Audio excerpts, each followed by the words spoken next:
on n'est jamais préparé à ça. Vous voyez, les parents reçoivent l'appel, peut-être aussi ils n'étaient pas préparés, comme spirituel dans tous les aspects. Moi je me souviens parfois quand notre maman nous mettait des jupes, les enfants de pasteur, vous aussi vous pouvez mettre ça. Ma maman me dit, mais ce sont des enfants comme tout le monde. Donc, en temps normal, chaque enfant des pasteurs, on est toujours là bouche bée. Oui. Bouche bée, jusqu'à d'autres, leurs patience ont des limites. Oui.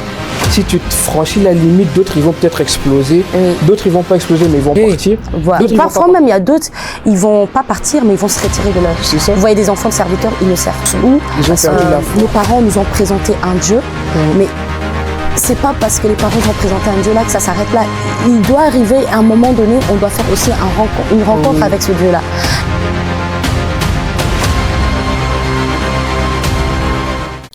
Bonjour tout le monde, j'espère que vous allez tous bien par la grâce de Dieu. Moi ça va très bien, c'est votre sœur Gloria Matondo. Si vous me suivez sur les réseaux, vous connaissez déjà. Et bienvenue dans cette nouvelle émission, l'émission les réalités cachées des enfants des serviteurs de Dieu. Alors aujourd'hui nous allons parler d'un sujet qui m'avait vraiment touché après des longues réflexions. Mais Dieu a fait grâce qu'aujourd'hui je ne sois pas tout seul. Et aujourd'hui je suis avec quelqu'un, une invitée très spéciale vraiment que je porte à cœur. Une femme de Dieu, une femme de feu, une femme qui aime chanter, une femme qui aime danser, une femme qui danse, qui bouge même si elle est enceinte. C'est une femme vraiment de Dieu quoi. Et c'est aussi une enfant des serviteurs et je vais la laisser présenter. Donc bonjour Priscilla. Bonjour Gloria. J'espère que tu vas bien, ça a été les trajets? Ça va, ça a été par la grâce de Dieu. Ça va. Merci. Comme vous savez, aujourd'hui on se rejoint pour parler de l'émission Les réalités cachées des enfants serviteurs de Dieu. Déjà, je vais te remercier déjà parce que tu as répondu à mon invitation. Vraiment, merci, que Dieu te bénisse. Mais aux yeux de tout le monde, j'aimerais que vraiment tu te présentes, que tu dises qui tu es, si tu es enfant des pasteurs ou des serviteurs, ton père il est quoi, ou ta mère, tu dis un peu ton cheminement, qu'est-ce que tu fais dans la vie de tous les jours, même dans la vie peut-être ministérielle. Vraiment, on veut vraiment découvrir qui est l'évangéliste Priscilla. Okay. Je te laisse. En tout cas, merci beaucoup pour cette invitation, pour l'accueil chaleureux. Je bénis Dieu aussi pour ce moment qui nous a encore accordé d'être là, enfin. Ah, mais vraiment. Enfin. Ça fait longtemps qu'on a attendu ce moment-là. Mais oui, ça fait très très très longtemps. Et c'est que j'aime beaucoup parce que la parole de Dieu dit, dans le cœur de l'homme, il y a tant des projets. Amen. Mais seuls les desseins de l'Éternel se réalisent. Amen. Et aujourd'hui, vraiment, le dessein de l'Éternel s'est réalisé. Vraiment. Et nous bénissons Dieu pour cela. Si je pourrais me présenter en quelques mots, je suis enfant de Dieu, né de nouveau depuis déjà un certain moment. Je suis non seulement enfant de Dieu, je suis aussi femme d'un merveilleux époux sérieusement et dangereusement marié à le seul et l'unique l'homme de ma vie qui est le prophète Francis Mayor Kalala, que je salue aussi en passant. Non seulement ça, je suis aussi maman de 2 merveilleuses filles, Mayorla et Mayorvi. Je vous aime aussi, maman, on fait des gros bisous. Au-delà de ça aussi, je suis aussi servante de Dieu à l'église qui est dirigée par le pasteur, l'apôtre. Bon, il est devenu apôtre, donc je dois encore changer. Voilà, c'est pas toujours évident. L'apôtre Jean-Claude Kitoko, donc qui dirige l'église internationale de la Flandre orientale, qui est sous cette direction et qui est non seulement mon père spirituel, mais aussi mon père biologique. Ça c'est très important. Très important. Son père biologique. Biologique. Donc je suis l'enfant de l'apôtre Jean-Claude Kitoko, qui est aussi avec ma maman Fifi Kitoko, que je salue en passant. Et voilà, je suis aussi responsable de la chorale à l'église et ensemble avec mon mari, nous sommes responsables de la jeunesse. Donc la jeunesse de l'église qui est la génération fils d'Isaacar. D'accord. Voilà. Non, ça va.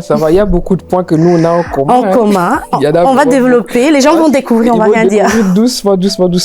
Non, mais vraiment, je suis content vraiment que tu sois là aujourd'hui, merci. Évangéliste. Mais aujourd'hui, comme on avait déjà parlé, nous allons parler d'un sujet vraiment qu'on a longtemps discuté. Pour trouver un point d'appui aussi, parce que ce thème est tellement large. Si on ne met pas les bases, on va se perdre. Oui. Mais aujourd'hui, comme Dieu nous avait parlé, il nous avait mis à cœur vraiment qu'on parle aujourd'hui des défis et des avantages d'être un enfant de serviteur. Donc on va commencer d'abord la première partie, parler des défis, c'est-à-dire tous les points, peut-être dépression, pression, tout ça vraiment, on va en discuter, mais à la fin aussi, on va en parler des avantages qui fait d'être aussi un enfant de serviteur, et à la fin, on va les encourager, motiver une personne aussi. Mais pour aller peut-être dans le premier point, je voulais que peut-être tu expliques aussi ton parcours en tant qu'enfant de serviteur, comment tu as grandi, l'enfance, et c'est là que nous allons discuter. Je vais aussi partager mon expérience en tant qu'enfant des pasteurs de maman et papa. Wow. Mais c'est ça que je voulais faire, que tu expliques d'abord comment tu as grandi, comment c'était ton enfance. Est-ce que tu avais ton père avec toi? Est-ce que tes parents ils étaient toujours là à 100%?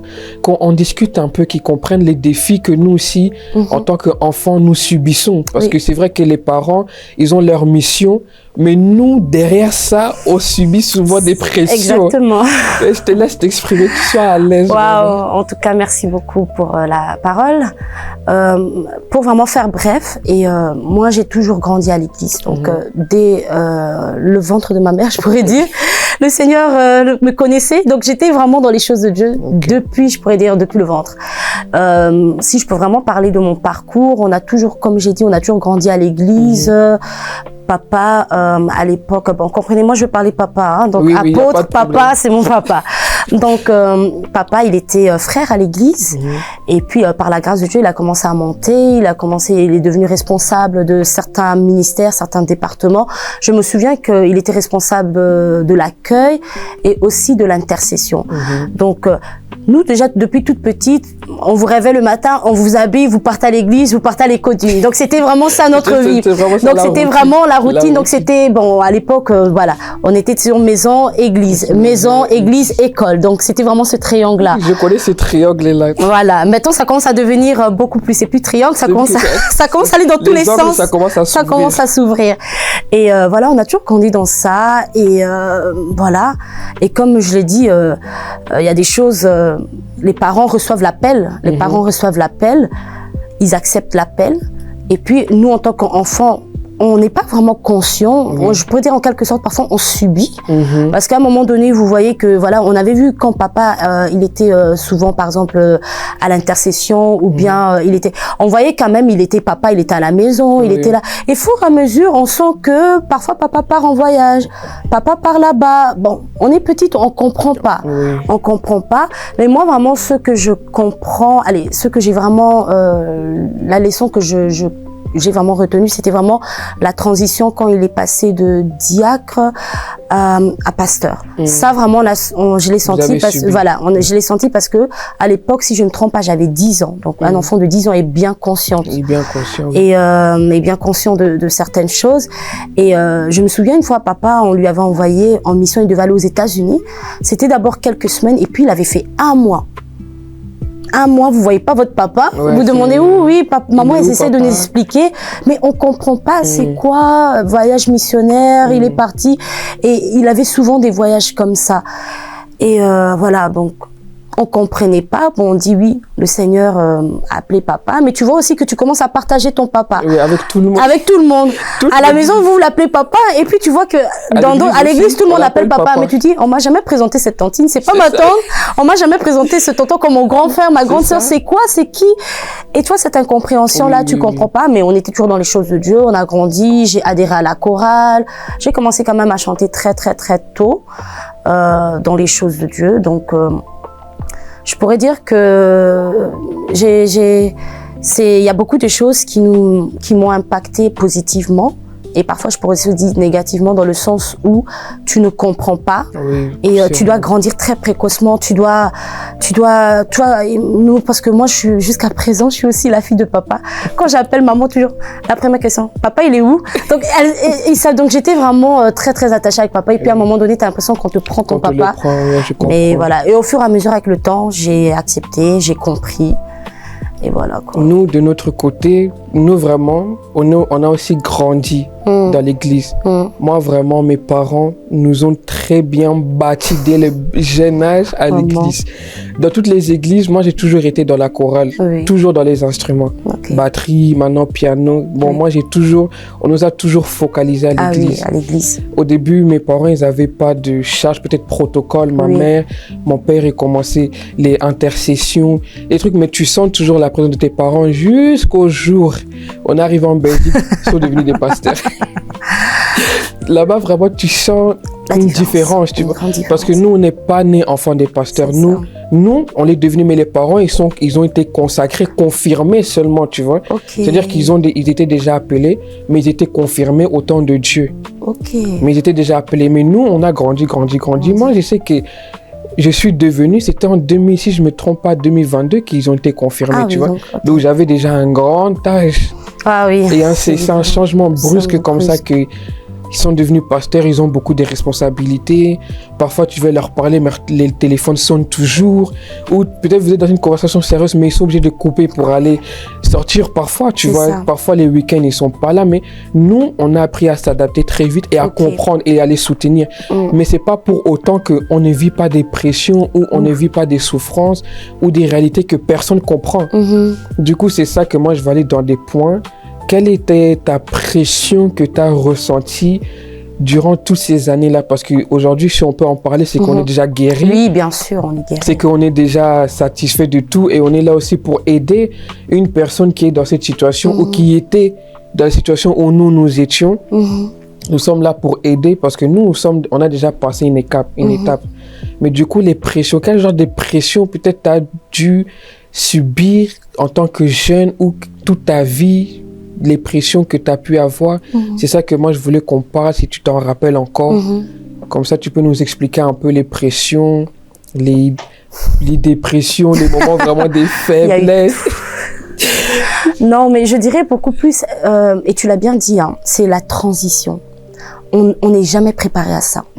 Vous voyez, les parents reçoivent l'appel, peut-être aussi ils n'étaient pas préparés. Comme j'ai dit, moi je suis pas née enfant de serviteur, dans le sens où papa, c'est vrai que il était enfant de Dieu, mais quand on parle de serviteur, c'est-à-dire comme il est devenu pasteur, apôtre, on n'est pas né dans ça. Et c'était vraiment cette transition-là qui était un peu difficile parce que, comme j'ai dit, nous, c'était très jeune. Moi, j'étais très, très jeune et mes frères et sœurs, ils étaient encore plus jeunes. Donc, c'était vraiment la transition ou de voir un papa que vous avez toujours eu l'habitude de voir à la maison et puis à un moment donné, vous le voyez plus. Oui, ou bien à un moment donné, quand tu veux jouer avec papa, il reçoit un appel, il doit intervenir, il doit prier parce que parfois il y a des cas vraiment où ça demande une assistance, ça demande vraiment qu'on puisse prier pour la personne. Donc il doit parfois tout laisser, ou bien parfois quand on doit manger à table, papa il est encore occupé, ou bien il doit préparer la prédication. Donc c'était vraiment cette transition là qui était vraiment assez difficile. Et comme je l'ai dit, un enfant de 10 ans n'a pas souvent la maturité de comprendre que ah oui, le Seigneur a appelé mon papa, je dois faire la part de choses quand il est occupé. Donc c'était vraiment ça. J'avais l'impression qu'on m'avait pris quelque chose, tu vois. On m'avait pris quelque chose. Et en grandissant aussi, parfois tu as la pression. Parce que maintenant, tout le monde vous regarde. C'est ça. Tout le monde. Tout le monde vous regarde. La pression. La pression. Une pression physique, spirituelle, mentale. Dans tous les aspects. Moi, je me souviens parfois quand notre maman nous mettait des jupes. Ah, les enfants de pasteur, vous aussi, vous pouvez mettre ça. Maman me dit, mais ce sont des enfants comme tout le monde. Donc, tu as vraiment une pression que tu n'as pas droit à l'erreur. Tu n'as pas droit à faire quelque chose de mauvais. Donc, toi, tu n'as pas droit, tu peux pas être fatigué. Parfois, il peut arriver que, voilà, tu viens à l'église, t'es fatigué, t'as pas bien dormi. Et les gens disent, hey, aujourd'hui, elle nous a pas dit bon. Donc, tu as en fait cette pression d'être toujours parfaite. Et c'était vraiment ça, cette pression de toujours paraître parfaite, alors que moi je me dis, au-delà de tout, nous sommes des humains. C'est ça. Et au-delà de tout, nous sommes aussi des enfants de Dieu. De la même manière que vous venez aussi à l'église pour être sauvés, changés, nous aussi, on vient aussi pour recevoir quelque chose venant de la part du Seigneur. Moi je répète tout le temps, je suis pas Jésus. Voilà. Moi je suis moi, j'ai aussi mes faiblesses. Bien sûr. On est aussi des humains, l'air que nous respirons, on respire tous la même air. À part si Dieu a mis souffle de vie spécial sur nous, je peux comprendre. Mais à ce stade-là, on a tous la même souffle de vie. Oui, c'est ça. Les pressions, moi, je trouve ça un peu inutile. C'est ça. Parce que les enfants qui ne sont pas enfants des serviteurs avec les enfants des serviteurs sont les mêmes. Aux yeux de Dieu, Dieu ne regarde pas que... Oh, en plus, on dit le salut est individuel. Exactement. Donc, on ne va pas regarder, on ne va pas monter au paradis parce que mon père est pasteur. Oui, moi aussi, non. Le salut est individuel. Il arrive à un certain âge où, quand tu deviens conscient, tu devras maintenant prendre tes propres choix, faire aussi une rencontre personnelle avec Dieu. Et voilà. Et c'est vraiment cette pression-là et le jugement, la comparaison, les critiques. Quand tu veux... C'était vraiment ça. Mais après, comme j'ai dit... au fur et à mesure, tu grandis, il y a certaines choses, tu l'acceptes, tu prends pour toi, tu dis, OK, c'est les retombées, j'accepte. J'accepte. Ça, c'est le rythme. Et je vis avec. Et il y a des choses parfois quand les gens peuvent dire, ma mère, elle me dit toujours, les gens peuvent dire des choses, mais qui te trouvent pas dans ce qu'ils disent. Donc si par exemple ils disent, oui, les enfants de serviteurs, parce que ce sont souvent des clichés aussi que les gens disent, oui, mais les enfants de serviteurs sont toujours comme ça. La plupart, ils sont pas sérieux. Ben, ils peuvent dire ça, mais qui te trouvent pas dans ce qu'ils disent. Ça. Vous voyez? Donc, c'était vraiment un peu ça, la pression, le jugement, la comparaison. Tu peux faire quelque chose, parfois ça va paraître, ça sera inaperçu, mais quelqu'un d'autre fait la même chose, on applaudit, mais tu vois, tu sens vraiment parfois des injustices. Et tu n'as pas beaucoup de choses à dire. T'as pas beaucoup de choses à dire. Parfois, quand tu veux parler, tu penses, ah oui, non, mais si je parle, peut-être dans quel état ça va, les parents. Donc, déjà dans ta tête, tu te fais déjà certains schémas et parfois, on prend tout sur nous. Et parfois, il arrive à des moments, et parfois, je peux même chuter dans là qu'il y a certains enfants de serviteurs de Dieu où ça explose. Oui. Il y en a d'autres qui vraiment, ils sont chauds. Hein. Ils sont chauds. Moi encore, je suis très calme. On sent la douceur de l'esprit. Non, moi je suis très calme. Les fruits de l'esprit. Je suis très calme. Je n'ai jamais explosé devant qui que ce soit parce que dans ma tête, c'est si je fais ça, les parents, l'église. Voilà. Donc ça me met Mais toi, tu as peut-être eu peut-être cette force-là, mais il y a d'autres personnes qui disent à un moment donné, ah non, c'est trop. Oui. Les choses, l'église, là, une tantine, tu lui parles, te recadre. Hein. Ça sera. Parce que ça, c'est une personne qui a déjà trop accumulé la goutte de trop et l'eau qui est dans la bouteille et ça a dépassé. C'est normal qu'elle va commencer à exploser directement, mais en temps normal, chaque enfant des pasteurs, on est toujours là, bouche bée. Oui. Bouche bée, jusqu'à d'autres, leurs patience ont des limites. Oui. Si tu franchis la limite, d'autres, ils vont peut-être exploser. Oui. D'autres, ils vont pas exploser, mais ils vont partir. Voilà. D'autres, ils vont pas partir, mais ils vont tellement t'ignorer. Et parfois même, il y a d'autres, ils vont pas partir, mais ils vont se retirer de l'œuvre. C'est ça. Vous voyez des enfants de serviteurs, ils ne servent plus. Ils ont perdu la foi. Voilà, ils ont perdu le zèle, ils ont plus la motivation. Ils viennent parce qu'ils doivent venir, parce que voilà, papa, maman et tout, ils doivent venir, mais ils ont plus cette soif, ce zèle-là. Il y a plus, ça s'est éteint. Moi vraiment, avant vraiment d'être enfant des pasteurs, moi je voyais beaucoup de TikTok, les enfants des pasteurs sont comme ça. Moi j'ai dit, des imbéciles, un jour ça tombe dessus, je vais jamais dire que je suis enfant des pasteurs. C'est ça, non mais... Et puis quand je suis devenue... Ton père n'est pas pasteur, hein? C'est quoi? Père pasteur. Pasteur? J'assumais pas. Mais c'est une chose qui ça répète beaucoup, mais ce n'est pas bien. C'est pas bien. Parce que moi j'avais la honte et la peur d'assumer que j'étais enfant de pasteur pour pas perdre peut-être tous les amis que j'avais ou parce qu'on avait déjà un préjugé sur les enfants des serviteurs.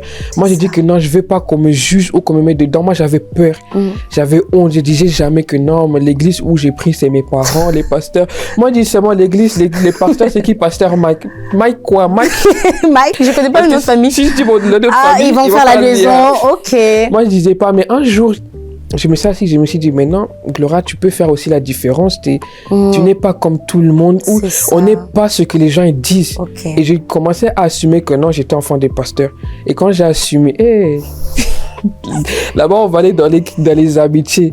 Quand tu assumes, il faut être prêt qu'il y a beaucoup de gens qui vont vraiment mal te parler ou des amitiés que tu vas perdre. Mais moi, j'ai décidé d'assumer. Assumer pas seulement pour moi, mais pour Dieu. Mais assumer aussi d'un côté pour aussi aider mes parents dans l'œuvre. Parce que quand les parents sont appelés, ils attendent aussi que leur enfant les soutienne. Oui, même la Bible dit, moi et ma maison, nous servons l'Éternel. Parce que c'est très compliqué que les parents servent, la maison c'est désordre. Même eux, ça va pas les faire du bien, même mentalement, tu vois. J'ai décidé d'enlever cette honte-là. Et depuis, jusqu'à présent, j'assume que mes parents sont des pasteurs.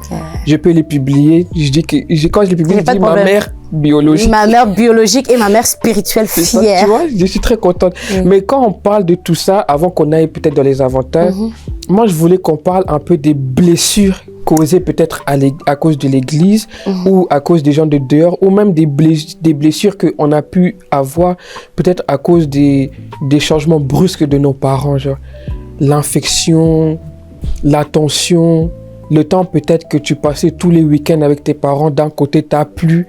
Et en tant qu'enfant, tout ça chamboule direct. Et ça laisse vraiment une marque très profonde. Bien sûr. Et je voulais qu'on partage sur là. Je voulais d'abord toujours te laisser la parole sur les blessures vraiment qui t'ont causé. On va en discuter un peu. Peut-être que d'autres personnes vont se retrouver dedans. On va donner des solutions de se retirer de là-bas. Parce que le but, c'est pas de rester dans les blessures, mais le but, c'est de se guérir, de se transformer et de pouvoir avancer nous tous ensemble. Du coup, je te laisse la parole, les blessures. comme je l'ai dit, les réalités des enfants de serviteurs de Dieu, c'est un fait.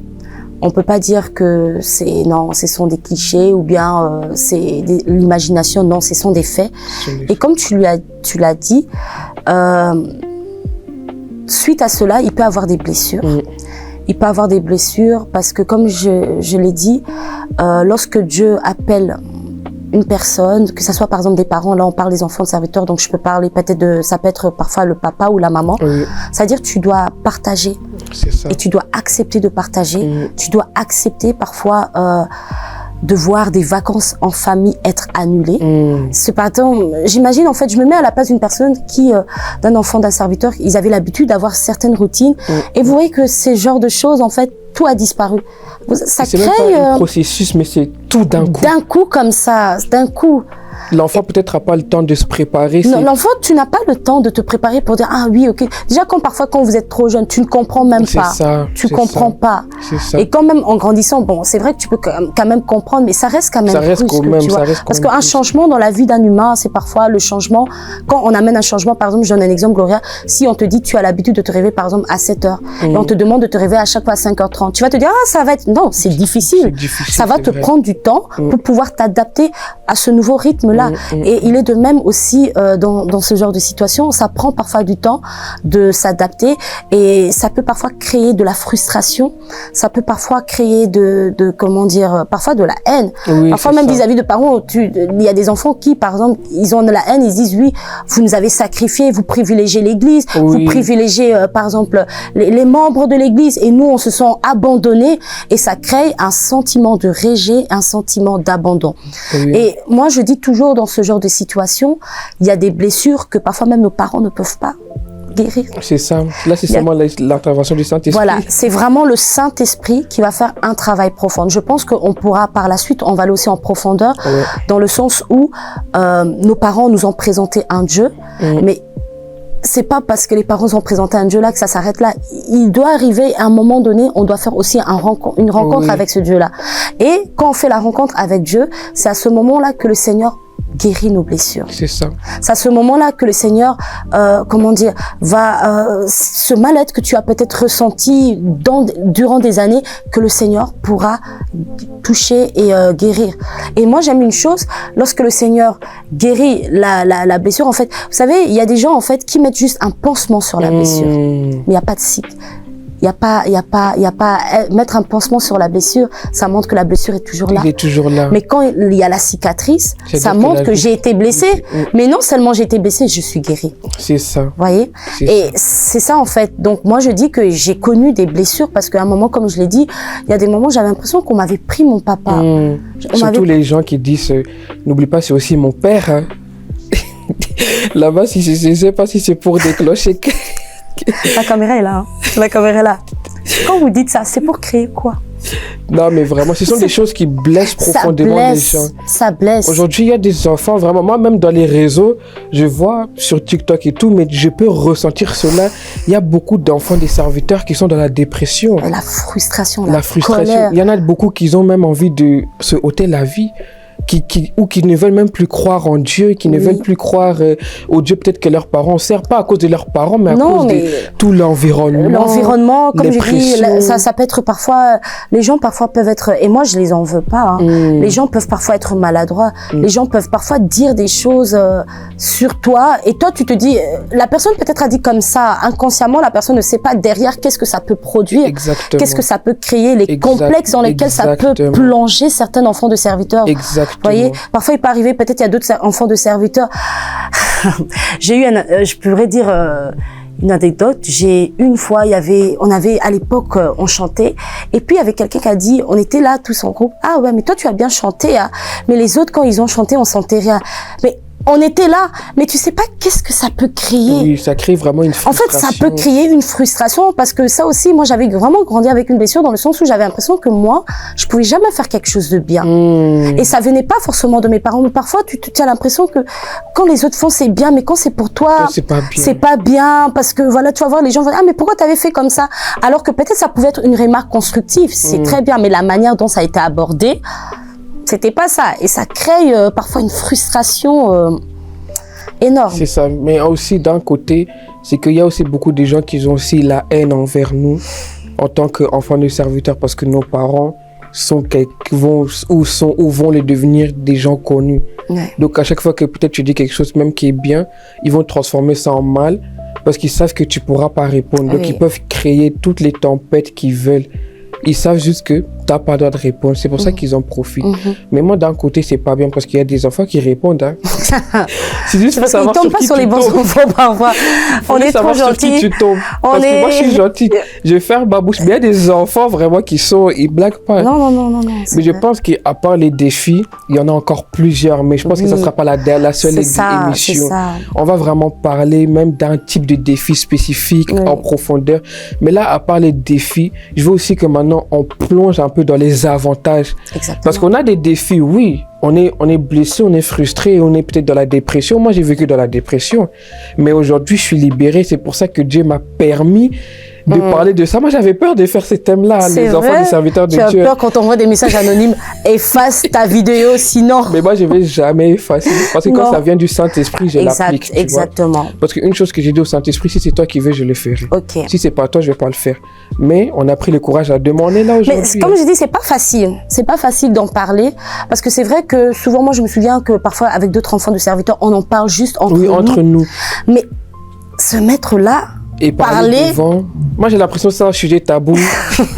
Non, mais c'est un sujet tabou parce que on parle de beaucoup de choses. Il y a beaucoup d'émotions. Il y a beaucoup d'émotions. Et comme je l'ai dit, et je t'ai toujours dit, on n'est pas là pour se plaindre, on n'est pas là pour juger qui que ce soit. Non, c'est pas ça.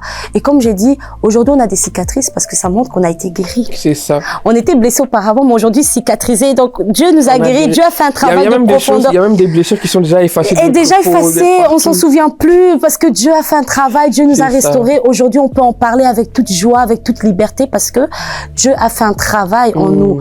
Et mais c'est pas facile d'en parler. J'imagine, il y a ceux-là qui peut-être... parfois, je vois aussi des vidéos TikTok. Oui, c'est ça. Il y a des gens qui font des pauvres enfants de serviteurs.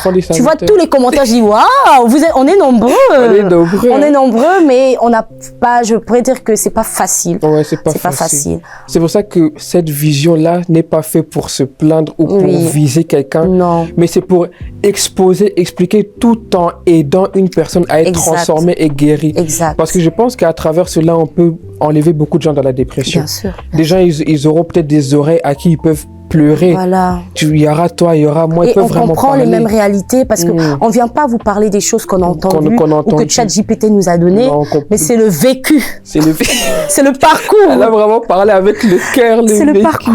C'est le parcours. Vraiment. Mais à part les défis, là, je veux qu'on chute vraiment dans les points des avantages. Je vais te laisser donner les avantages que nous, les enfants des serviteurs, nous avons, les avantages que nous bénéficions peut-être plus que les membres de l'Église, parce qu'il y a quand même des avantages que nous, on bénéficie plus. Et ça, vraiment, on va aussi en parler. On va en parler. C'est aussi les avantages quand on a des événements, quand on t'invite quelque part. Et tu dis, ah, je suis l'enfant de tel. Ah, viens, tu te sers à tout le monde. Donc, tu vois toute la file là. Quand tu passes devant tout le monde. Tu passes devant tout le monde. Ça, c'est un point que moi, j'aime beaucoup, la nourriture. La nourriture. Moi, je peux me servir de la table de mes parents. Quand même, moi, je prends mon assiette. Voilà. Maman, je veux les poules, papa, et non, je vais m'asseoir. Non, mais c'est vrai, hein, c'est l'avantage. Hein. Souvent, quand moi je dis, ah oui, je suis la fille de l'apôtre Jean. Ah oui, c'est bien, viens. Donc là, tu sens vraiment les gens t'accueillent, l'honneur et tout.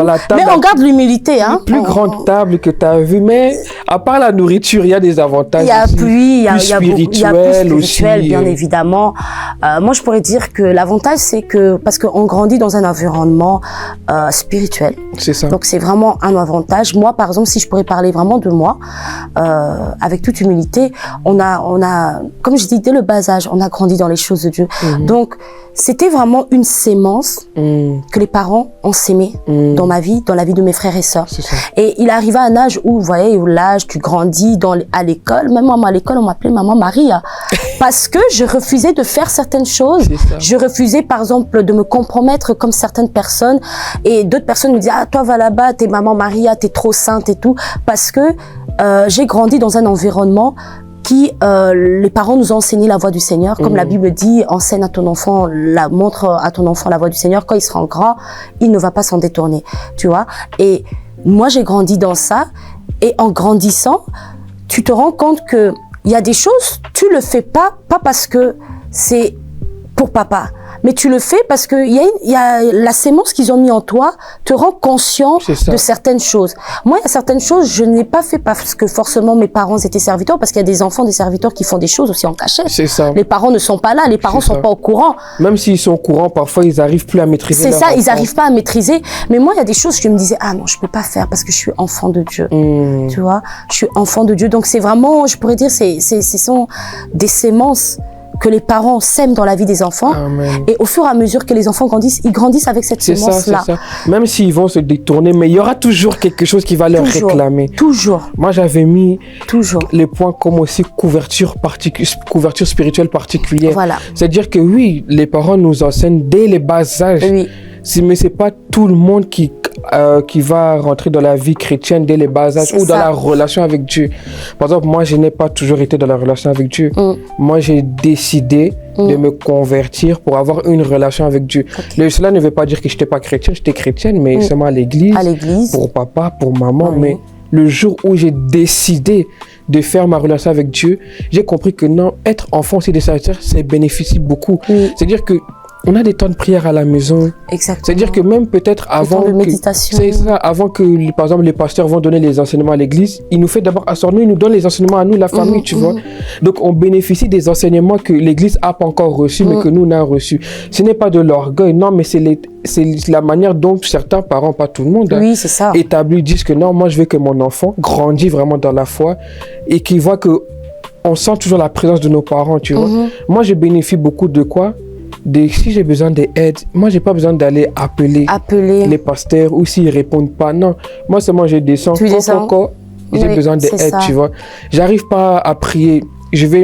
Avec ma mère, je parle beaucoup des choses de Dieu.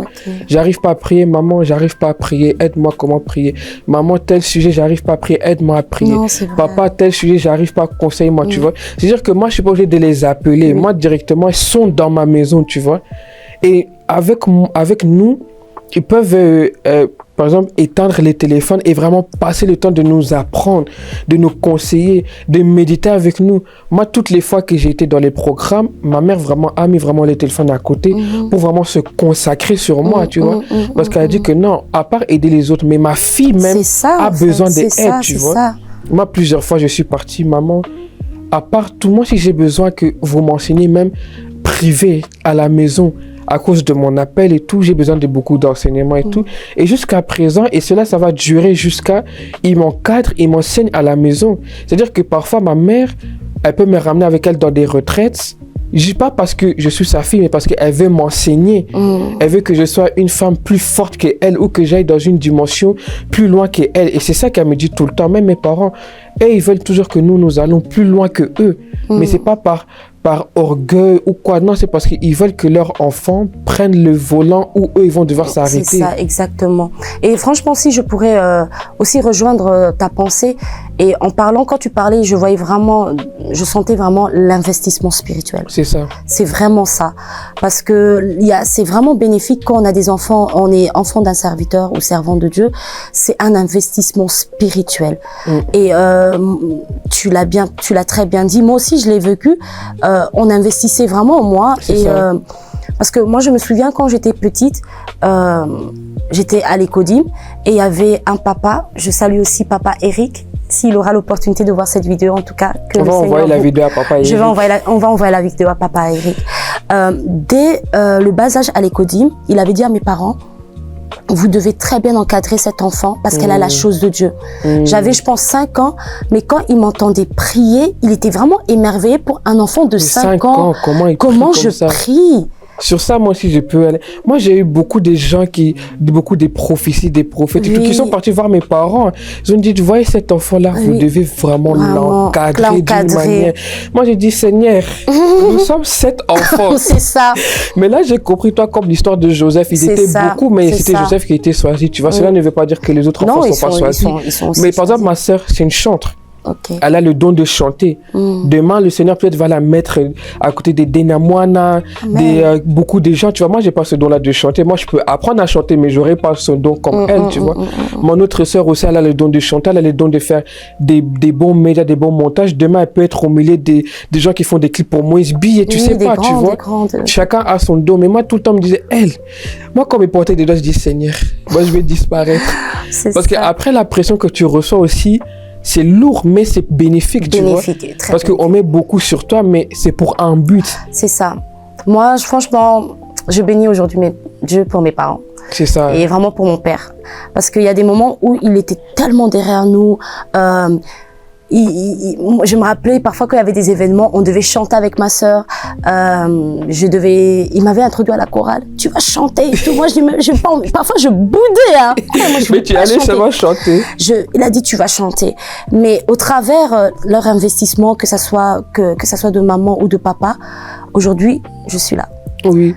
Par la grâce de Dieu. Et je me dis que aujourd'hui, je sers, je suis aussi maman, le Seigneur a fait grâce, je suis épouse. Et il y a plusieurs casquettes, mais c'est vraiment grâce à ça. Parce que je suis restée dans les choses de Dieu. Et au fur et à mesure, j'ai commencé à grandir. Et comme tu l'as dit, j'ai eu à faire une rencontre aussi personnelle avec Dieu. Parce que souvent, je constate qu'il y a beaucoup des enfants de serviteurs, c'est pas qu'ils ne connaissent pas la Bible. C'est pas qu'ils ne connaissent pas la plupart connaissent beaucoup des choses de Dieu. Mais le problème, c'est qu'il n'y a pas eu une rencontre personnelle avec Dieu. Parce que tu peux pas seulement suivre le Dieu de papa, maman. Oui, c'est très bien. C'est la voix. Mais il arrive. Ton Dieu à toi. Il est où Comment ton tu Dieu? Voilà. Ton Dieu. Et il y a des promesses que le Seigneur peut te faire. Il peut te parler au travers de sa parole. Il peut te parler au travers des prophéties. Il peut te parler par divers moyens. Mais il faut avoir une rencontre personnelle avec Dieu. Et j'ai constaté que lorsque certains enfants de serviteurs de Dieu expérimentent et où ils ont une rencontre personnelle avec Dieu, tu vois que leur vie change. C'est ça. Tu sens que s'ils étaient partis du droit chemin, tu sens qu'ils reviennent. Ils disent que non, j'étais quelque part le Seigneur, j'ai eu une rencontre personnelle. C'était pas maman, papa, parce que parfois les parents parlent, ça entre, ça sort. Mais lorsqu'ils ont une rencontre personnelle avec Dieu, le Saint-Esprit leur parle, Dieu leur parle. Ils sentent un changement. C'est ça. Et moi, j'ai vécu ça quand j'ai eu une rencontre personnelle avec Dieu et le Seigneur m'a parlé. Moi aussi, quand j'ai eu vraiment une rencontre avec le Seigneur, je pense que quand on est arrivé en Belgique en 2018, j'étais vraiment à fond. C'est là que Dieu m'avait montré beaucoup des rêves, m'avait dit, Gloria, je te donne une mission. Il m'avait donné une vision, une mission. La jeunesse. Jeune, lève-toi, c'était le nom. C'est-à-dire que l'église, la jeunesse de l'église, je suis la visionnaire, mais Dieu a permis que je ne suis pas tout seul. Aujourd'hui, j'ai vraiment une équipe. J'ai mon fiancé, j'ai d'autres sœurs, tu vois. Je me montre pas que c'est moi qui... Oui. J'ai des présidents, mon fiancé, les présidents, tu vois. J'ai des vice-présidents, même si, au fond, tout le monde sait que je suis la vision. Mais moi, j'aime être aussi soumise aux autorités qu'on met devant moi, tu vois. Mais quand j'avais ces visions-là, mes parents étaient tout à fond derrière moi. Parce qu'au début, ça, c'est vraiment un truc que peut-être je vais vraiment faire un témoignage sur ça. Mais au début, j'étais vraiment à fond sur les réseaux. Et j'étais vraiment à fond. À cause de beaucoup de choses, pression, dépression, harcèlement et tout, j'avais coupé les réseaux. Pendant plus de 8 ans, mes parents disaient, la Gloria, reprends, jeune, lève-toi, reprends. Dieu t'avait donné la vision. Et pendant ces 8 ans-là, il n'y a jamais eu un temps où Dieu ne me parlait pas. Tout le temps des songes, des rêves par rapport à ça. Quand j'allais voir les parents, ce que je bénéficie aussi de ça, c'est qu'eux, ils peuvent m'interpréter les rêves directs. C'est-à-dire que dès que je les parle directement, ils donnent des instructions. Mais moi, au début, j'étais non. Mais quand vraiment j'ai pris la décision, Seigneur, je me relève, il a envoyé beaucoup de gens qui vont m'aider dans cette vision. Aujourd'hui, à l'église, ce n'est pas moi la tête, c'est nous tous. Ce n'est pas seulement ma vision, c'est la vision de nous tous, tu vois. Parce que si je mets la grossette, c'est moi. On ne va pas avancer.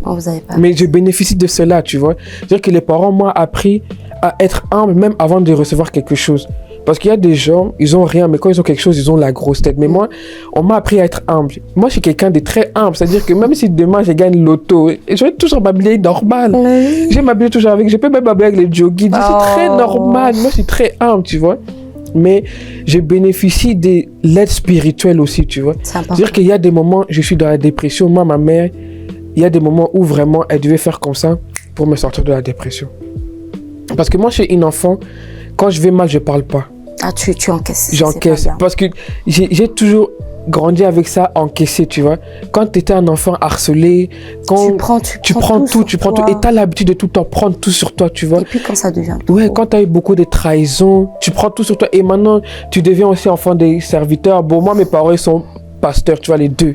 Ils sont pasteurs pour le moment. Parce que ma mère a un appel prophétique et mon père a un appel docteur. Mais toi, pour le moment, nous sommes à fond des pasteurs, tu vois. Donc, quand les gens ils parlent, je peux aussi même pas réagir, tu vois. C'est-à-dire que j'encaisse encore, tu vois. Et parfois, j'en parle pas avec mes parents, peut-être pour pas leur blesser, tu vois. Mais j'encaisse et au fond de moi, ça fait que je me détruis. Mais ce que j'ai bénéficié, c'est que mes parents, ils ont toujours l'habitude de faire peut-être même une fois dans le mois ou une fois dans la semaine, réunion familiale. Vraiment, on peut discuter, on peut parler. Surtout moi, avec ma mère, c'est pas une fois par semaine. Avec ma mère, c'est tous les jours.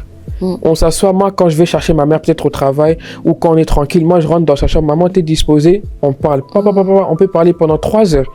Je lui ai dit, maman, c'est comment je ressens par rapport à telle personne, par rapport à ce que j'ai entendu. Et c'est quelqu'un, tu vois, que tu peux voir directement qui a l'oreille qui t'écoute. Parce qu'il y a des parents, peut-être, ils vont pas avoir cette oreille-là de t'écouter. Gloria, ce sont les esprits. C'est ça. Gloria, ce sont les vie de prière bouquet. C'est ça. Gloria, oui, c'est très important aussi, si je pourrais vraiment dire aussi en tant que parent, quand les enfants ont des difficultés, de les écouter. Parce que parfois, on ne sait pas ce qu'ils traversent. On ne sait pas. Il y a des gens qui savent très bien camoufler. Ils font semblant, ils rigolent. Que tout va bien. Moi, je suis tout va bien, mais quand ils sont dans la chambre... Moi, quand je souris, mais c'est dans la chambre, là, mes murs, là, ils ont vu tout mon vrai visage. Mais moi, je suis quelqu'un qui j'ai préféré être transparent envers ma femme. Non, c'est très important. Et mes parents sont aussi transparents envers nous. C'est bien. C'est-à-dire qu'on communique, on a ces sens-là de communication. C'est-à-dire que si je sais que mes parents partent pendant tous les week-ends, ça va plus nous faire un grand impact comme ça nous faisait avant, tu vois. Parce que là, nous savons que non, avec nos parents, c'est nos parents, tu vois. Quand ils rentrent à la maison, c'est mon père. Quand il rentre à nous, c'est mon père, c'est mon père. C'est papa. C'est mon père. C'est-à-dire que s'il décide d'éteindre le téléphone pendant 2 jours, personne ne va l'attraper. C'est mon père. Tu vois, on a dit ça, on va soutenir les parents. On préfère soutenir les parents que de pleurer derrière. C'est ça. Vaut mieux soutenir, guérir, mais d'avancer avec eux. Parce que demain, ce que eux ils vont aller... Peut-être ils vont devenir internationaux. L'argent qu'ils vont commencer à gagner, c'est qui va manger? Ça, c'est nous. Gloria. Moi, j'ai rien dit. C'est Gloria. Moi, j'ai rien dit. Mais on va bénéficier de leur grandeur, tu vois. Oui. C'est-à-dire que quand on va voir les parents, on va voir automatiquement les enfants. C'est-à-dire que nous, si on va bénéficier de quelque chose. On bénéficie tous. Demain, quand tu vas aller, peut-être ton père est apôtre international. Peut-être demain, tu vas aller en Afrique. On va t'accueillir d'une manière, pas parce que tu es servante d'abord. Oui, tu es servante, mais ils vont dire que c'est l'enfant de pasteur tel. L'enfant de apôtre tel. Mais moi, je vivais souvent ça. Parfois, je pouvais être dans la rue, quelque part. Ah, mais ton visage me dit quelque chose. T'es pas l'enfant de... Et puis quand j'ai dit oui, l'enfant... Oh, c'est pour ça. Tu vois, les gens, ils sont là... On est capable de te payer un hôtel 5 étoiles juste parce que t'es enfant de tel. C'est ça, en fait. C'est ça. Donc, il y a des avantages. Il y a des avantages. On bénéficie de beaucoup de choses. On bénéficie de beaucoup de choses. Et comme on dit, surtout, c'est la couverture spirituelle. Oui, ça, c'est le plus important. La protection aussi spirituelle. Moi, je me souviens quand même... Quand j'ai quand même grandi dans ma jeunesse, j'ai quand même eu beaucoup de combats. Oui, moi aussi. Et parfois, dans ces combats-là, parfois, tu ne pries pas parce que tu sais peut-être pas comment prier, parce que tu es jeune, mais tu sens que tu t'en sors toujours, tu sais même pas comment, mais tu t'en sors. Et je comprends que c'est aussi parfois la couverture spirituelle de nos parents. Quand nos parents prient, ils disent, Seigneur, protège mes enfants là où ils sont à l'école. Peut-être toi, tu sais pas, t'es sorti comme ça et tu pries. Et moi, je me souviens un jour, j'ai eu à faire un accident. Très très mortel. Je partais à la répétition. Et je sortais à la maison, je devais aller chercher ma sœur. Et mon mari, il était au travail. Et moi, j'étais à la route, je prenais la route. C'était vraiment le chemin que je prends toujours. À un moment donné, en fait, c'est une chaussée. C'est la chaussée plutôt. Et tu dois traverser comme ça. Et moi, je devais attendre que les voitures qui viennent de l'autre côté puissent traverser. Et à un moment donné, j'ai vu... La seule chose que je me souviens, j'ai vu une grande lumière. J'ai ouvert les yeux, j'ai vu le airbag sortir. Airbag. Et c'est là où je me suis compris que parfois, devant le danger, tu n'as pas le temps. Les gens qui disent, oui, quand je vais sentir la mort, je vais prier. Moi, je ne savais même pas. Je savais pas. J'ai même pas prié, Seigneur, sauve-moi. Mais je me suis dit, sûrement, parfois, il se peut que l'apôtre prie pour moi, protège mes enfants. Là où ils sont, on va partout. Il gêne et prie pour nous. Et ce jour-là, je le dis toujours, j'ai dit aux gens, je n'ai même pas eu le temps, Seigneur, pardonne mes péchés, Seigneur, pardonne-moi, que ta grâce, Seigneur, sauve-moi. Je veux entrer. Je n'ai pas eu le temps de prier, Gloria. J'ai ouvert les yeux, le devant de la voiture était la voiture a été déclarée sinistre total. Donc c'était vraiment, la dame, elle m'avait vraiment pris par devant. Déjà, c'était un choc frontal. Quand j'ai ouvert la voiture, je sentais la fumée. Donc premier réflexe que j'avais ouvert la portière pour que les gens voient qu'il y a quand même quelqu'un qui vit. J'ai essayé la première personne, j'ai appelé mon mari, j'ai appelé ma soeur, parce que ma soeur, elle trouvait ça bizarre parce que c'est un trajet de 5 minutes, hein. Après 30 minutes, elle est pas là. J'ai commencé à appeler maman et comme c'était non loin, ma maman, elle est sortie pieds nus. Elle a commencé à courir, mon enfant. Et tu sens. Et devant des situations comme ça, les gens qui disent, oui, quand je veux sentir la mort, quand les choses, je veux prier. Tu sens pas. Et c'est pour ça que c'est très important que quand, dans ce genre de situation, d'avoir des couvertures spirituelles. C'est ça, amen. Et à ce moment, moi, je me dis, sûrement, j'ai bénéficié, même pas sûrement. T'as bénéficié de cette couverture-là. Parce que quand ils prient, Seigneur, protège mes enfants, que mes enfants ne meurent pas. Je refuse des morts précoces. Et tout ça là, et ce sont des prières que le Seigneur se souvient. Voilà, ce sont des prières. Moi, je dis toujours, il y a des prières que parfois le Seigneur stocke. Et quand il y a une situation, il y a une prière qu'il avait fait il y a 5 ans. Allez, ça intervient et ça te protège. C'est ça. Et c'est quand même quelque chose qui m'avait vraiment marqué. Et c'est aussi parce que mon père aussi, il avait vécu aussi le même accident comme ça. Donc lui aussi, il avait eu ça, mais il y a très longtemps. Il avait aussi bénéficié de la même chose où il avait eu aussi un accident. Il a vu son âme partir. Et quelqu'un lui a dit non, c'est pas ton temps, tu dois redescendre. Et donc il y a des choses parfois qu'ils ont vécues. Ce sont des expériences spirituelles qu'ils ont vaincues, qu'ils ont triomphé. Et nous, les enfants, on en bénéficie. C'est ça, on en bénéficie. Bon, nous allons chuter.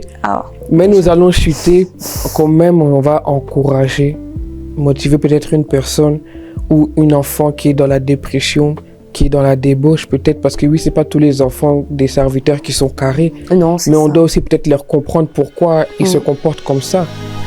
Mais, évangéliste, quel mot toi tu peux dire aux gens, aux caméras, aux gens qui nous regardent au public, vraiment des conseils, encouragements pour une personne vraiment qui en peut plus, qui veut plus, qui veut plus croire en Dieu, qui a perdu sa foi, ou peut-être qui a peur d'assumer sa foi à cause de tout ce qu'il voit, les pressions, les jugements, les incompréhensions, tout ça juste parce qu'il est enfant des serviteurs. Une enfant peut-être même qui a peur d'accepter sa mission comme Jonas il avait fait. Qu'est-ce que toi tu peux dire à cet enfant comme ça, groupe d'enfants? Alors ce que j'aimerais d'abord dire à vous qui me suivez, que Dieu vous aime. Amen. Et vous devez savoir que ce ne sont pas vos parents qui sont morts à la croix pour vous, c'est Jésus-Christ qui est mort à la croix pour vous. Donc Jésus-Christ vous aime. Et ce que j'aimerais vraiment dire, vous avez entendu, nous avons parlé de quelques points. On n'a pas peut-être tout dit, mais je suis convaincue que quelqu'un s'est quand même retrouvé dans quelque chose. Il y a beaucoup. Dans beaucoup de choses. Dans beaucoup de choses. Et ce que j'aimerais vraiment vous dire, c'est que relevez-vous. Amen. Relevez-vous. Parce que le Seigneur veut faire quelque chose dans votre vie. Alors j'entends quelqu'un le dire, oui, mais vous dites toujours ça, vous dites toujours ça. Non, c'est vraiment vrai. Le Seigneur veut accomplir quelque chose dans votre vie. Le Seigneur a besoin de votre cœur. Le Seigneur veut vous toucher. Au-delà d'être un enfant de serviteur de Dieu, au-delà d'être un enfant de chantre, d'apôtre, de prophétesse, peu importe le titre, vous êtes d'abord enfant de Dieu. Et le Seigneur est mort à la croix pour vous sauver, pour vous délivrer de l'oppression, de la dépression, de la culpabilité, de tout ce qui peut vous déranger. Le Seigneur est là pour vous sauver. Le Seigneur est là pour vous tendre la main. Il veut tout simplement vous dire, mon enfant, lève-toi. Lève-toi parce que je t'aime. Lève-toi, tu n'es pas ce que les gens disent que tu es. Lève-toi, tu n'es pas ce que ton père ou même ta mère peuvent dire. Parfois, il y a des enfants qui subissent que les enfants disent, moi je veux que tu sois, tu vois pas tel et comme ça, non. Amen, tu es ce que la parole de Dieu dit que tu es. Et je voudrais vraiment encourager cet enfant-là. Toi qui me suis, lève-toi parce que le Seigneur t'aime. Au-delà de tout, au-delà de titres, au-delà de tout ce que l'on peut parler, le Seigneur t'aime. Le Seigneur vous aime vraiment. Il vous aime vraiment. Et il a un plan merveilleux pour vous. Et je pense aussi à ceux-là qui sont enfants de serviteurs, qui ont aussi l'appel. Parce que ça aussi, il y a des enfants de serviteurs. Ils ont aussi l'appel. Ils ont aussi l'appel. Ils ont cet appel-là, mais peur de le déclencher. Voilà, peur de l'assumer parce qu'ils vont se dire sûrement, ah oui, tu vois, on va laisser l'église à l'enfant. Tu vois, on va... Non. Tu sais, lorsque le Seigneur appelle, il appelle.